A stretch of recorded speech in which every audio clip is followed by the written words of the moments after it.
શું તમારો ચહેરો ધીમે ધીમે કાળો પડી રહ્યો છે?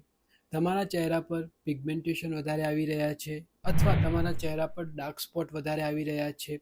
તમે સારી કોસ્મેટિક પ્રોડક્ટ યુઝ કરી રહ્યા છો અથવા સારો મેકઅપ કરી રહ્યા છો છતાં પણ તમારા ચહેરા પર ગ્લો નથી આવી રહ્યો, તો તમારે પિગમેન્ટેશન આવવાના કારણો જાણવા જરૂરી છે. જે લોકો સૂર્યપ્રકાશમાં વધારે પડતું કામ કરે છે અથવા તડકામાં રહે છે તે લોકોને પિગમેન્ટેશન આવી શકે છે. ખાસ કરીને મહિલાઓમાં પ્રેગ્નન્સી દરમિયાન તેમના હોર્મોન ઇમ્બેલેન્સના કારણે પણ પિગમેન્ટેશન ચહેરા પર આવી શકે છે. જે લોકો પ્રોપર નીંદ નથી લેતા અથવા જે લોકો વધારે પડતા સ્ટ્રેસમાં રહે છે એ લોકોને પણ પિગમેન્ટેશન આવી શકે છે.